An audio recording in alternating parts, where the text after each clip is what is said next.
Hey guys, welcome back to Blackheart 999 Metals. Today we are going to be talking about the Liberty Bell coins that the Mint just released yesterday. Let's go over here. All right. And boom. All right. So let's go to, there we go. And as you can see, the 1 ounce is still available. If you got an extra $19,600 plus shipping sitting around burning a hole in your pocket, you too can just get it right now, a full day later. It is not sold out. Now, yesterday, all three of them did sell out in pretty good time. The silver sold out in less than 30 seconds. The half ounce sold out not long after that. I believe it was about 20 to 30 minutes that it was sold out. And then the half ounce, I believe, sold out in like 12 minutes. And then the 1 ounce gold sold out not long after that. So I think after like 20 minutes or so, they were all on remind me status. So when I logged in, I was in early. I was able to add the silver to add to bag, and I got greedy and I added the half ounce gold to add to bag, and the whole process took me about 35 seconds. I pressed checkout, go to pay, and the silver was unavailable. Even though it was in my bag, it was unavailable. The half ounce was still available gold. So I went ahead and bought that. But yeah, that I thought once it was in your bag, you had 10 minutes to check out, but apparently that's not how it works.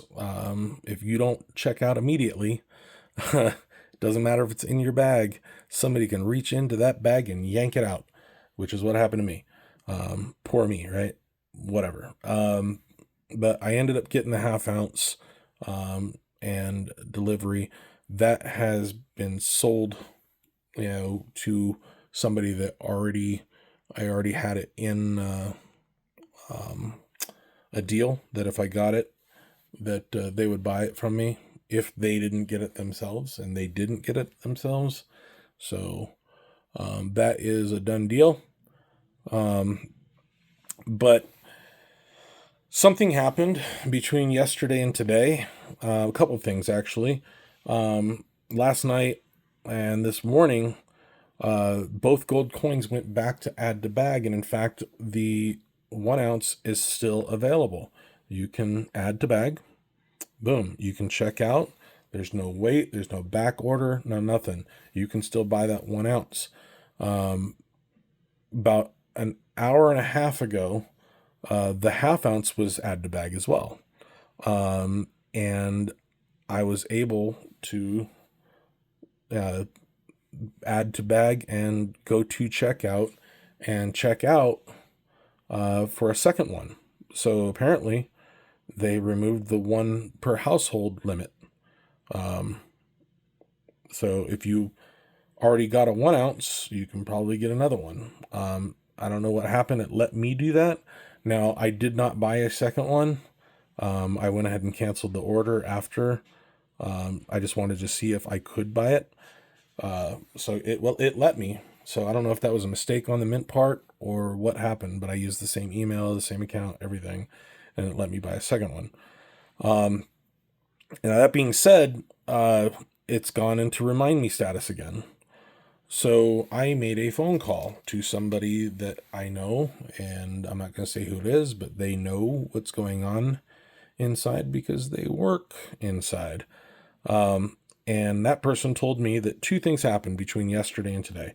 The first thing is that a lot of people that use their credit cards or however they paid for these coins, they had payment issues.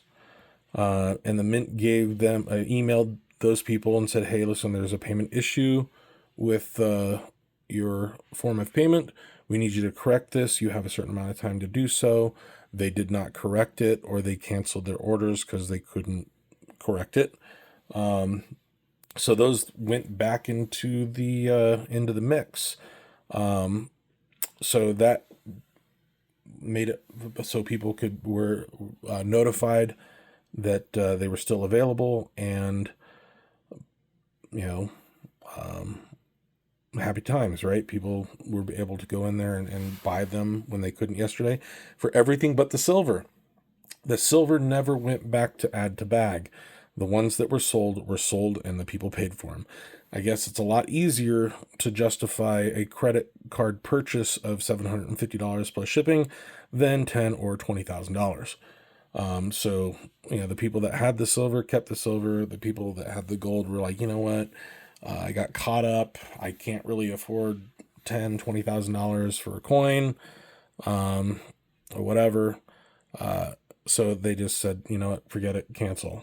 So that was the first thing that happened that made these things available. The second thing that happened started happening this morning, and this person told me that this morning when their call center opened up, they started getting a flood of calls of people canceling their order for the half ounce and 1 ounce gold coins. So what that tells me is it's a little bit of the other of both of two things. One is that they had a little time to sleep on it and were like, you know what, I can't have this thing. Or they saw that it went back to add to bag and were like, oh, these things didn't sell out. How am I going to flip this and make a couple bucks if they can still go to the mint and buy them at regular price? Maybe there's not such as demand as I thought there was going to be. That being said, who knows the reason? One of the things that kind of leads me towards the I can't resell this thing is I went through yesterday, and every single listing I saw for one of these things on eBay, I put on my watch list. I noticed this morning that at least half of those listings have been deleted. So I think some people either couldn't sell them quickly like they thought they could, like they thought they were going to go up on eBay and just, make $5,000, $10,000 profit, and that didn't happen. Or two, they just put the listing up there and were contacted outside of eBay and were like, you know what, we'll do a cash thing outside of eBay. You save some money, I save some fees, and everybody's happy. So it's either one or the other, either or a combination of both. That either they could not sell it and couldn't afford to sit on $10,000 to $20,000, or two, they made a deal outside of the eBays and whatnots and Etsy's or whatever else you use to sell these things. So that's kind of why these things are still available and not sold out. Well, one of them. I have a feeling that, the half ounce will probably go back to add to bag maybe today a couple times. I don't know. We'll see. Maybe not. But let's talk about, is this a home run or a big whiff for the U.S. Mint? I think the silver is going to turn into something that is, a home run. It's still priced way too high for half ounce of silver. But it's still somewhat affordable. The gold is something that it's a very small market of collectors that are going to be able to sit on these and put them on the collection and hold them. Right now, it's a reseller market. That's a majority of the people that purchase this from the mint are the resellers. So that being said, I think that we'll see them hold their value, maybe sell for a couple bucks more in the near future. But I honestly believe that once the collector money is gone, you're going to see that these things just aren't going to sell for anywhere near the premium, the high premiums that people are paying for them now, or even the premiums that the U.S. Mint has started with. So I'm sure this is a beautiful coin. I'm sure that they're going to be prized by the people that have them, but I very seriously doubt that in 10 or 15 years that you're going to see $150,000 price tags on the 1 ounce, or 50 to $40,000 on a half ounce.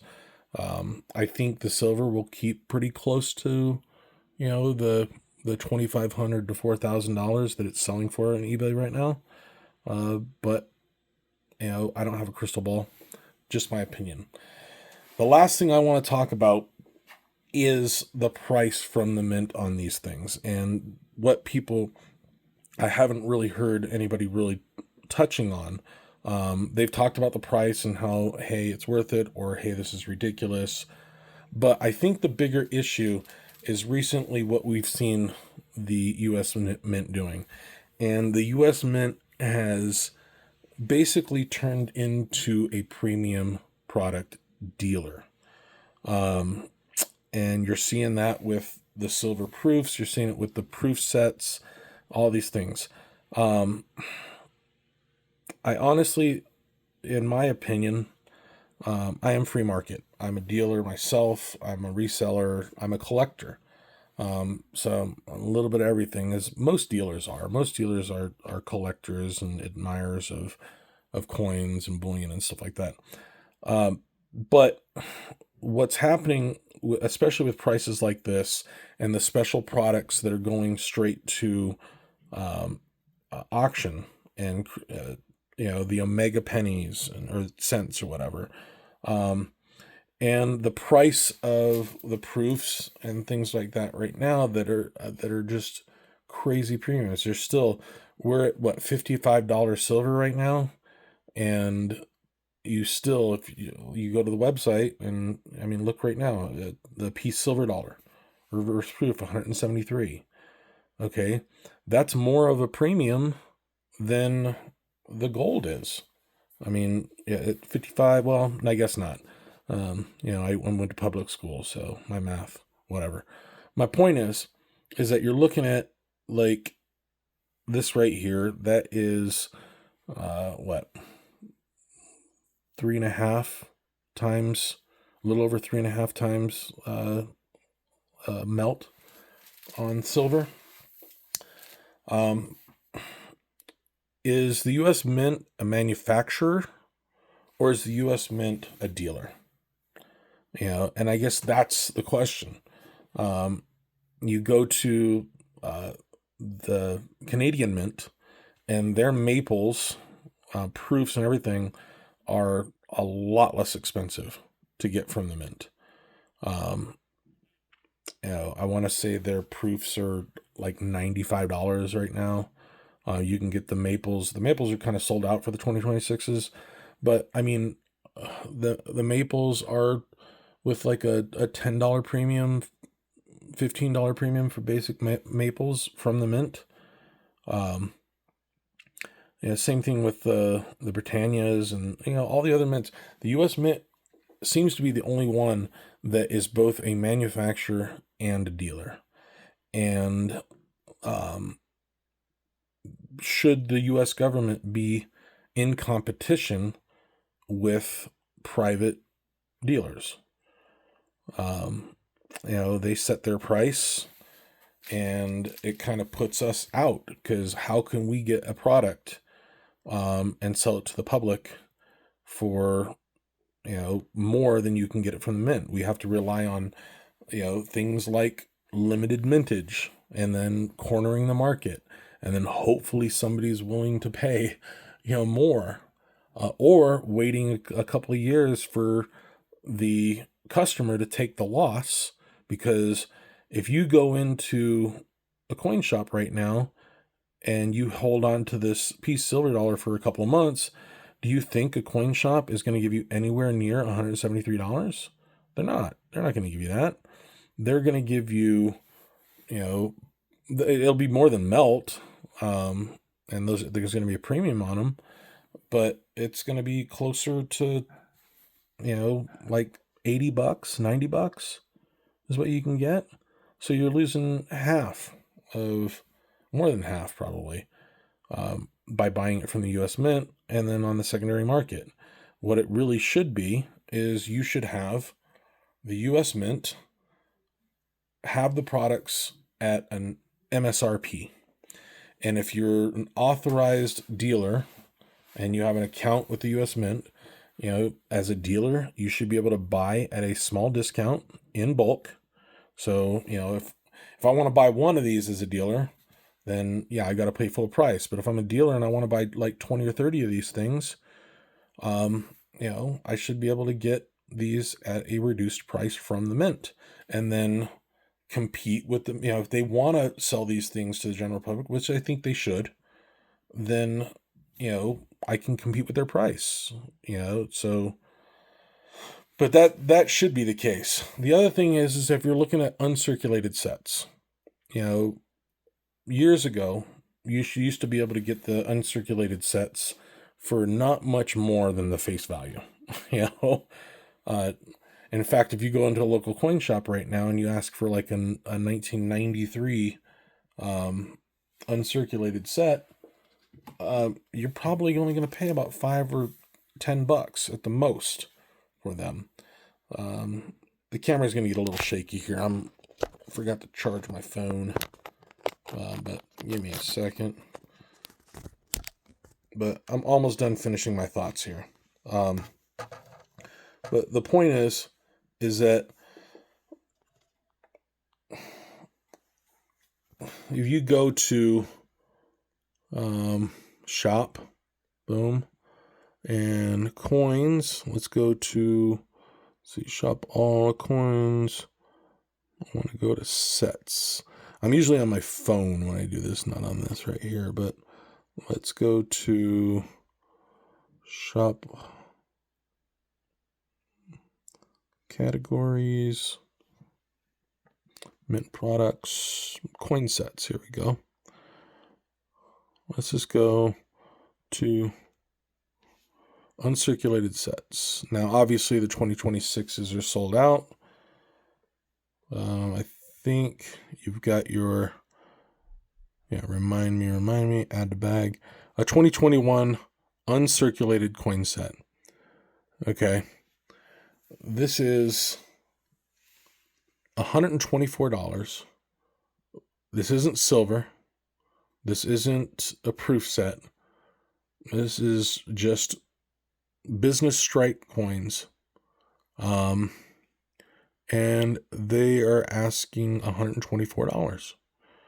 And it doesn't matter which, obviously you got your 2022s, which are sold out, the 2026s, which are sold out, but $124 for an uncirculated coin set.